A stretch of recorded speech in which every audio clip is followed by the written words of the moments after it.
Hey, everybody. This is Nancy Barrows back with Connected Human Conversations tonight.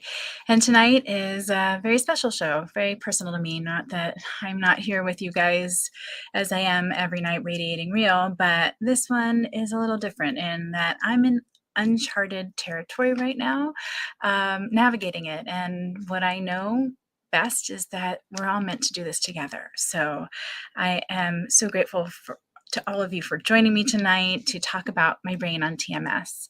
And before we jump in and get started, I want to remind you, if your brain is lying to you and telling you you don't matter, or no one will miss you, or that you don't make a difference in this world, please, if you're in the United States, pick up the phone and call 988 and be anonymously connected with a qualified counselor. And wherever you are in the world, please, if that's how you're feeling, go immediately to your closest emergency room. I'm here tonight and I'm going to be talking to you about my brain on TMS. And I'll tell you a little bit about it, and I'm going to talk about the experience and want to hear from you all about where you're at and what you know about this. Before we go into the next thing, I want to invite you to let us know where you are tuning in from tonight. And if you have, and you're comfortable sharing, any experience with depression. So TMS is transcranial magnetic stimulation, and before I talk to you about it, I'm going to show you a little bit about it.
Okay, so there you go, my brain on TMS.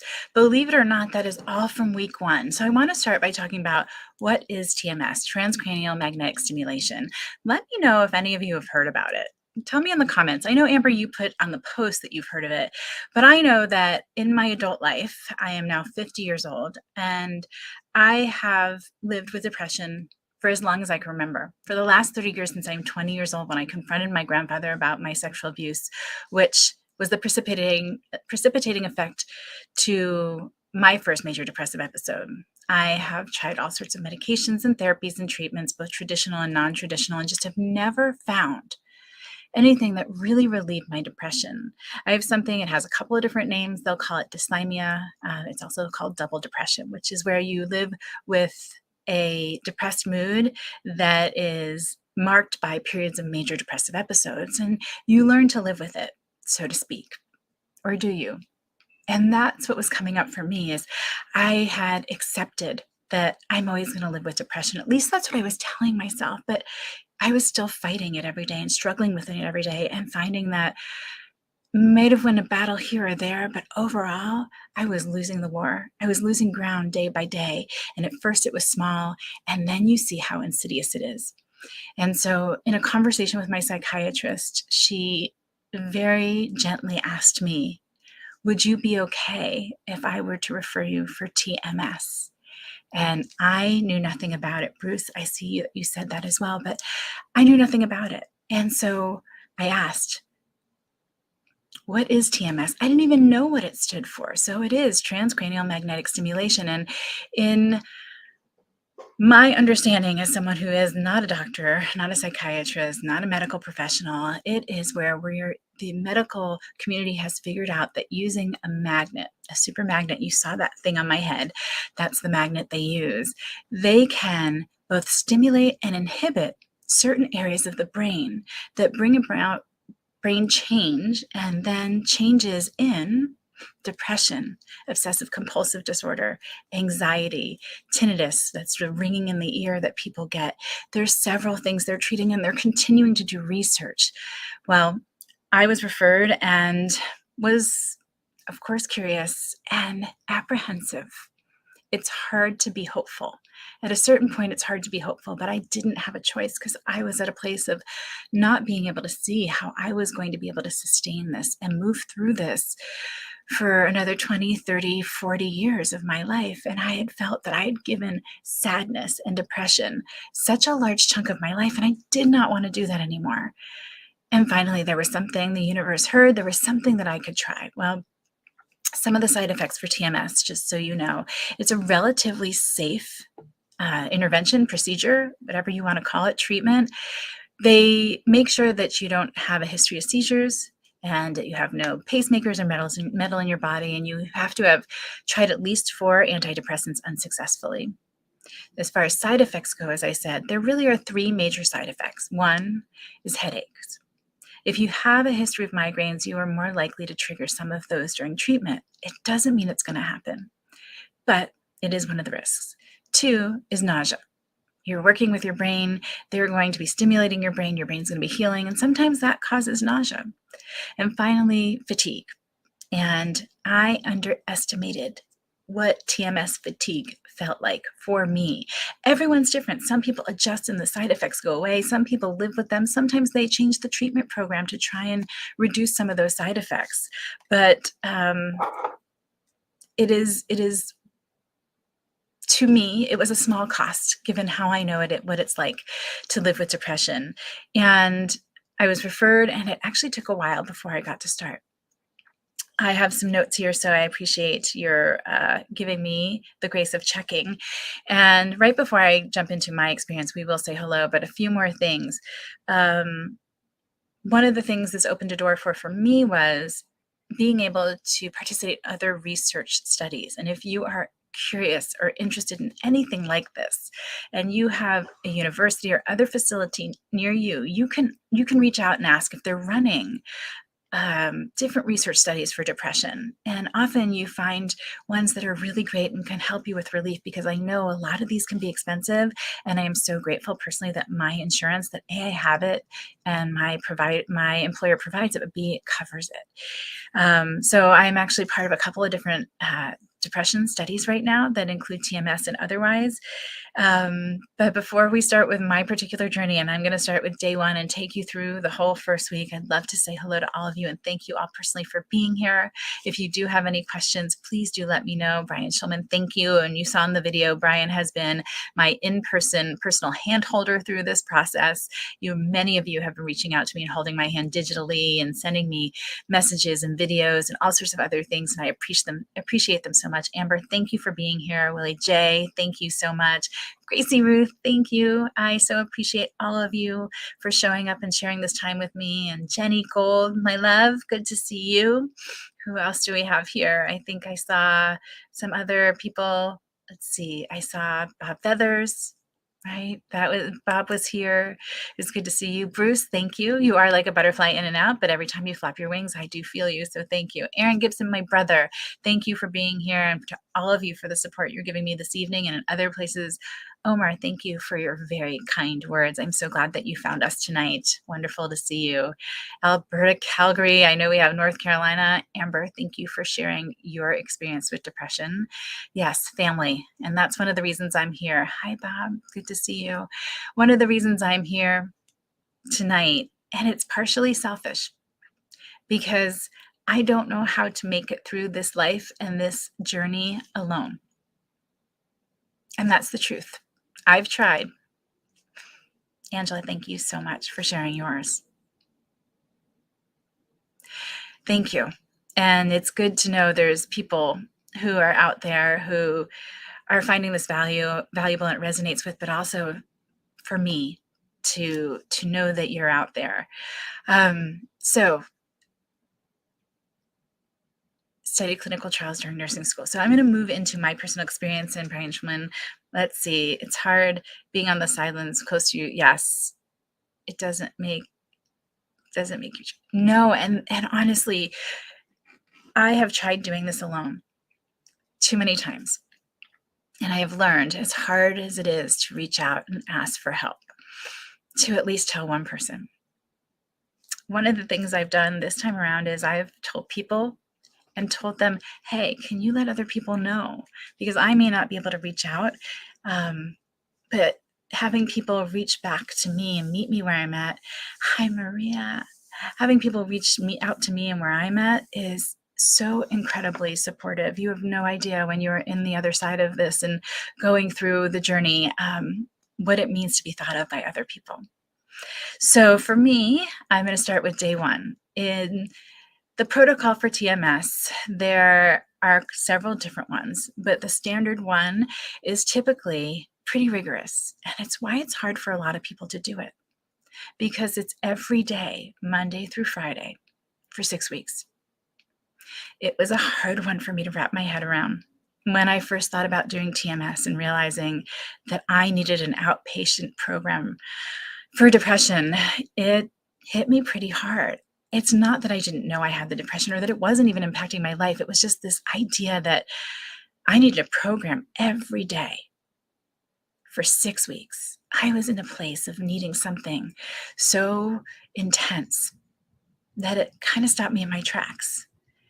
And when you make the appointments, at least through UCLA, you schedule all 36 at once. And it was an incredibly overwhelming experience. And I have so much gratitude to Sam, who walked me through the entire process so patiently, understanding every piece of it as I am trying to work while I do this program. And never before in my life would I have ever said, you know what, I'm going to take off from work. I'm going to put me first. If I need a day off, if I have to leave early, TMS is what comes first. And when I was making those appointments, I originally tried to make them all around work so I wouldn't miss anything. And I called Sam back the next day and I said, you know, I need to change a bunch of these. Is that okay? And of course she said, sure, what do you need? And we changed them so that they were earlier in the day so I wouldn't be as tired, so that I could go and at the end of the day after my treatments, come home and have time to relax and recoup. So I made my appointments for 36 weeks, and the first day I started, I thought I was prepared. And you saw some of it on the video, the opening day, where I was wearing that purple shirt and I was crying walking out of my house. I started crying before I even left my house. I was so overwhelmed and unexpectedly emotional about starting this journey of something that could really change my life, give me an opportunity to live without depression. And I don't know how many of you out there have experienced depression. And there it is. That's the opening day. And I cried. And I had all this overwhelm, worry, confusion, hope, apprehension. And the thing that put me over the edge was I was certain I was not wearing the right outfit, that it was my clothes. And I knew intellectually, my wise mind, I kept telling myself, the clothes aren't going to be what makes the difference here. The clothes are not going to be what makes this work. There's no magic trick for you finding the right outfit that's going to make this work. But it was the thing. It was the thing that allowed me to release a lot of what I was feeling. Got to UCLA, dealt with the parking. Not all of these TMS sessions are done at universities, but they often are done at big research universities and teaching hospitals. They're done at clinics all over the place. So if you're not near a big hospital, as I talk about UCLA or a big university, don't feel like that puts TMS out of reach for you.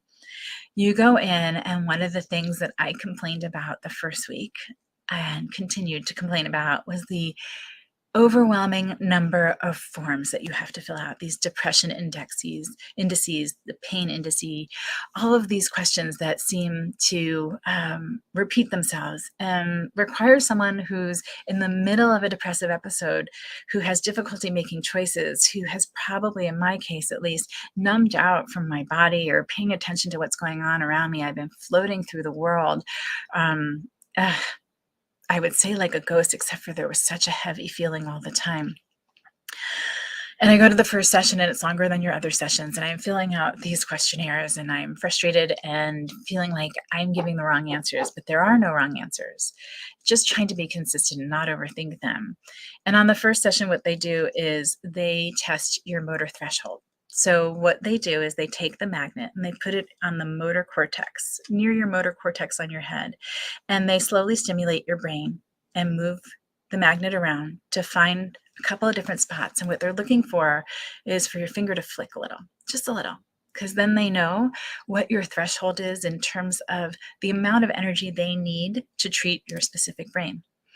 Now, when it happens, and you heard it a little bit in the video too, and we'll play it again, it sounds sort of like an MRI or a woodpecker tapping on your head, and it actually feels quite similar.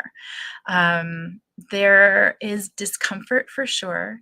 It is uncomfortable at times, and I will say at times for me, it was painful.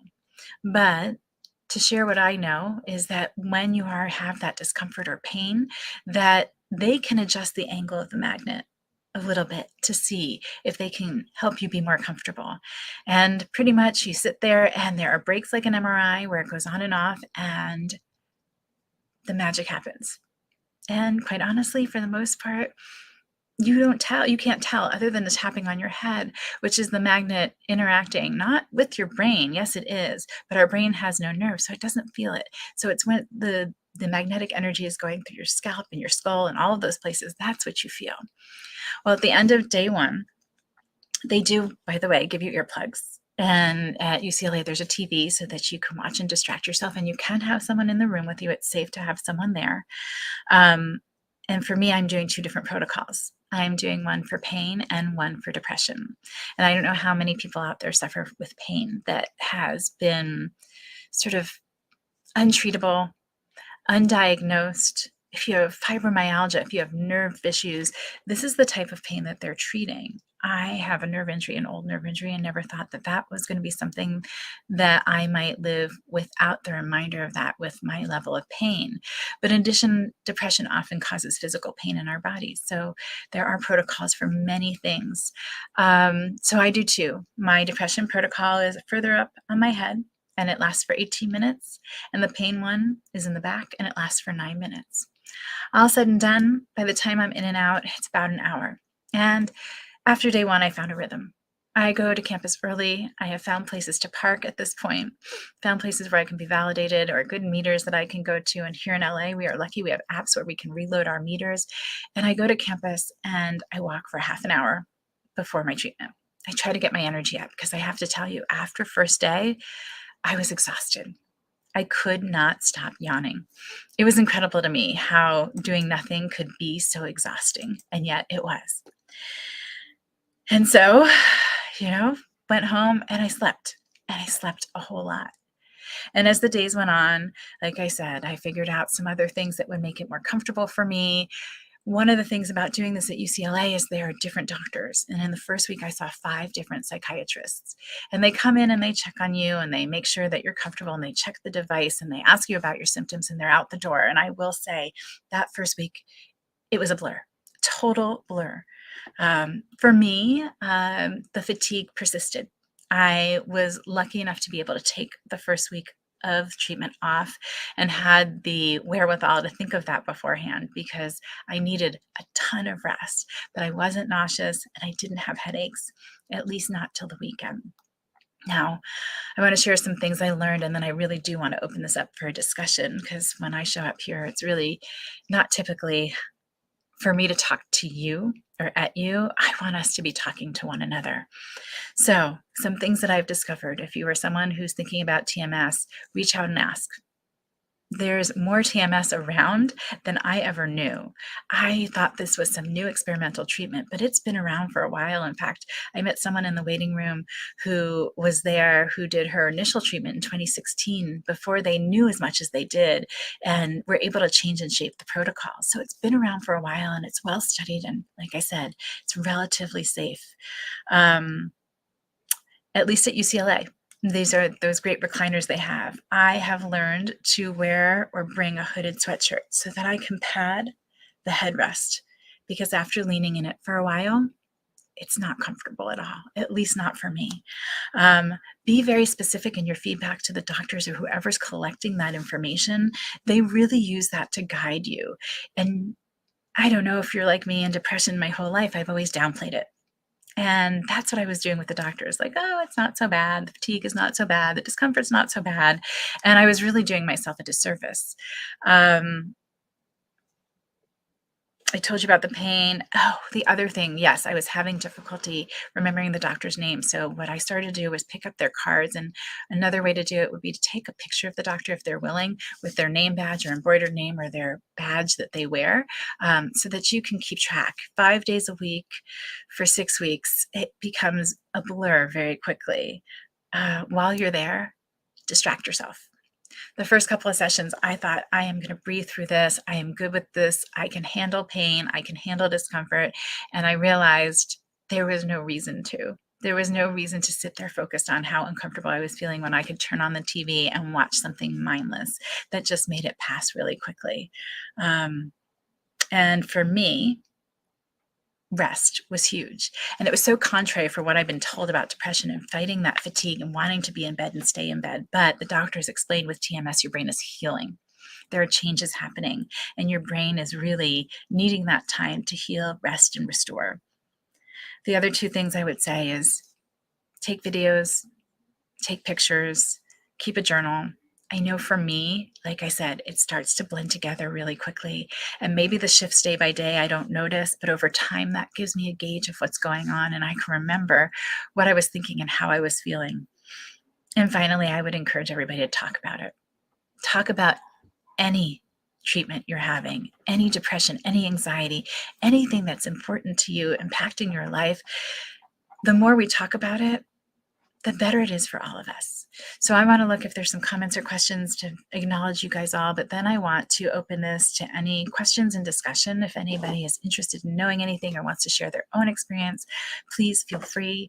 For me, this journey is something I want to share with people who, like me, I am 50 years old and have dealt with depression since I am 20 years old and had no idea that TMS even existed as a possibility of a treatment. There are tons of reasons people don't take medication, whether it be side effects, their comfort with it, their ability to pay for it. The fact that you'd be on it long term in many cases are reasons why people don't.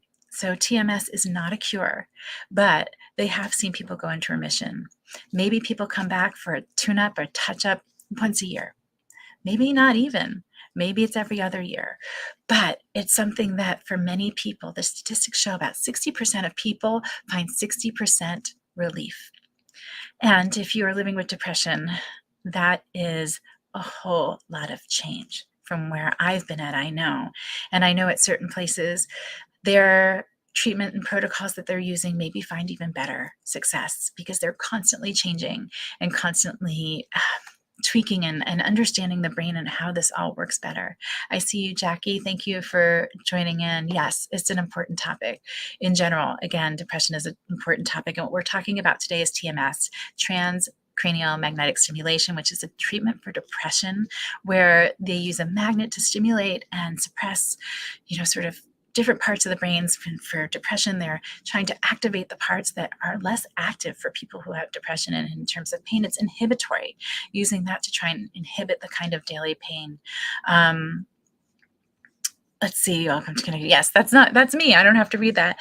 I'm going to do just one more quick video so you guys can see it. You can see a little bit of more what TMS looks like. And if there aren't any questions, that's okay. And I will say goodnight after that. But really, I just wanted this to be an opportunity for people to hear about this treatment and to hear from someone who's actually going through it. It's something that prior to starting, I would have loved to have had the opportunity to have that conversation.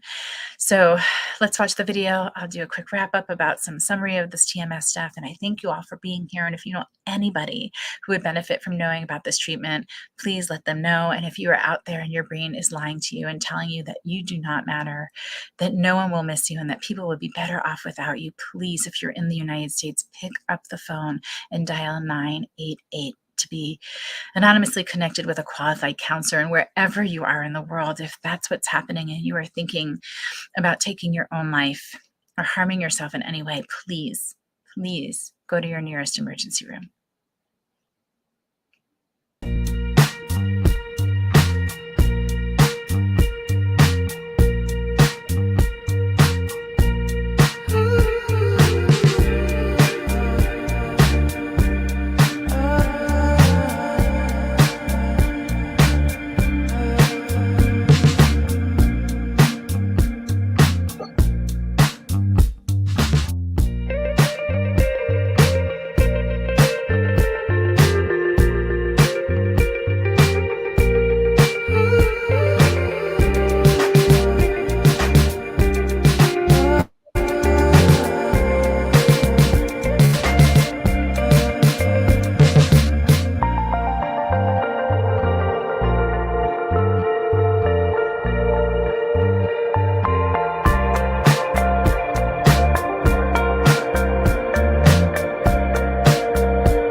All right, so there you saw a bit of my TMS journey, me going through the process, the different days. As I mentioned earlier, if you weren't here, TMS, transcranial magnetic stimulation, is a treatment for depression, among other things. It also treats all sorts of other things that before were really thought to be quote unquote untreatable or, find people had a hard time finding relief from. So I saw Jackie's question, and I actually did a quick. Oh, I would love that. I would absolutely love that, Jackie. I actually did a quick Google search, so I'm going to put the disclaimer that I don't know this entirely. What I was able to find is that it's approved by the FDA for 18 and older. However, very excitingly, there are research studies that are starting to show that it is safe and effective for children as young as 9 years old. I think about my journey with depression, and if there had been opportunities like this one, how different it would have been for me. And I don't have regrets. I don't have that luxury because I am grateful for all of it, or I wouldn't be here today and be the person I am. And I saw Amber put something for insurance, but the conversations are so important. You grew up where you didn't talk about your mom's disease. It just seemed so scary to me. I even thought I could catch it. My mom has probably tried every drug I can think of, even electroshock therapy, which I'm convinced is why she has terrible memory. Not sure if it's available in Ontario. Something to consider and research. Yeah, it certainly is. I had no idea that it existed in Angela. Thank you for sharing. There's still so much, we talk about mental health, but there's still so much stigma around it, and the discomfort we have around it, and the misinformation. Right? People still thinking it's things that they can catch, or that we're crazy. No, our brains just work differently. Our neurochemicals are just a little bit different from yours. And we're all out here being human and living life. So the other thing I saw, Amber, you put something in about insurance. And with the focus shifting so much onto mental health with and after the pandemic, my experience also is finding out that many people's insurance do cover it. I have had a couple of people that I've talked to that in my world, once I started talking about TMS, that I didn't even know were either going through it or planning to go through it or had experience with it. And thankfully, everyone that I spoke with, their insurance covered TMS, whether they had a copay or a deductible or a small amount per session. It can be very expensive. And I do not know about the availability in Canada, but I know that it is a viable treatment. And the more we talk about it, and the more people know about it, and the more people know to ask about it, the more likely it is that insurance will cover it and that it will spread to other places. They may be doing it in other places. I have to be honest, I don't know that. So it's a great question. Yes, it tells them the right nerve, it tells them the right intensity. So what they do with TMS, once they find your motor threshold, they then want to use, the goal is 120% of your motor threshold for treatment. So they started me personally at 90 because I do get migraines. And I will say the one thing that I hadn't mentioned yet is the first weekend that I had those 2 days off, Saturday and Sunday, my migraines did kick in. And I had a migraine for a couple of days that resolved into a headache. And by Tuesday or Wednesday of the next week, no headache at all. So thankfully, that was not a side effect that stuck with me, but I am still experiencing the fatigue. But that first weekend, and you saw some of the pictures at the end, I crashed. I totally crashed and was crying on the couch and thinking, why can't I be stronger? Why can't I fight this? How am I here again? I had things that I wanted and needed to do. And I sat on the couch and was like, just get up, just go do one thing, please, just do something. And I cried. I cried a lot of tears. And I thankfully have wonderful humans in my life that come to support me always. And they're constantly showing up. And I have this beautiful angel in Brian Schulman, who is personally walking this journey with me and is my hand holder through this and my cheerleader in person. I've got many of you out there, and I can't tell you how grateful I am for you. But when I went back on Monday, and I'm going to share week by week, by the way, I was recording and documenting well before I started TMS, with the intention of wanting to share actually every day. And for whatever reason, partially my depression and just how tired I was and some other things that I finally had to sort through, I couldn't get it out there. I was unable to post about it. I was having difficulty going live. So what I've decided is to give you week by week, because that's how most people experience TMS, even though I'm a few weeks ahead. I'm actually going to be starting week 4 next week, but it's overwhelming to hear it all. at least it would have been for me. So if I can share incrementally with people, that's what I'm going to do.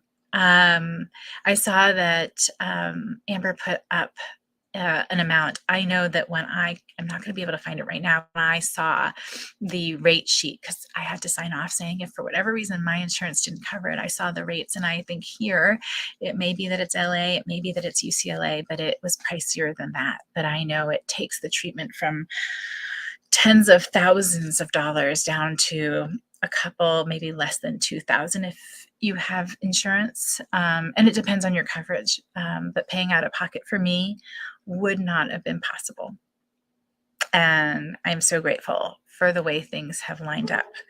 So I don't know if there's any other questions before we go, or if I saw everyone. You are amazing, Angela. You are incredible. Thank you for sharing. I plan to be here every Sunday for the next 6 weeks, sharing my TMS journey with you, sharing some of the studies that I'm doing and some of the changes I'm noticing. And to let you know, if you're looking for something, ask for help. One of the things that I have learned to do is maybe tell someone close to me that I can. I was so worried that you wouldn't find us, Katie J. I tried to find you and I could not tag you. We're not even going to get into that. Thank you for always being here and showing up. Katie J is my little bit of sunshine. You guys, you all bring light, but if you don't know Katie J, Ken Dunner Jr., you need to. This man brings this beautiful energy with him that just lifts everyone around him. And thank you all for sharing your positivity, your energy, your kindness, and your support with me. I will be back, and hopefully you will join me. There's a lot I don't know, and I'm embracing that, and I'm embracing the unknown. And I am here to answer questions. I'll be here to shed tears. I'll be here with my frustrations. I'll be here with my suspicions. I'll be here with my celebrations. And I invite you all to join me in sharing yours, whether it be here next week on Connected Human. Ooh, be nice if I could say the name of my own show, on Connected Human Conversations, or anywhere else, on a platform, in a text, in a DM, in a conversation to someone who maybe you haven't shared with before, because it's really amazing what happens when one person is brave enough to share. We let other people exhale. We give them permission to share their story. We make them feel less alone. And I appreciate everyone who shared themselves with us tonight. As I always say, we got this together. We're not meant to journey alone. Don't feel you have to. Thank you, everyone, for being here. I really appreciate it. Much love to you all. Light and love. Have a great week, and I will see you next Sunday.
One last time, I want to remind you, if your brain is lying to you and trying to trick you and tell you that you do not matter, that you will not be missed, and that you are a burden to the people around you, please, in the United States, pick up the phone and dial 988.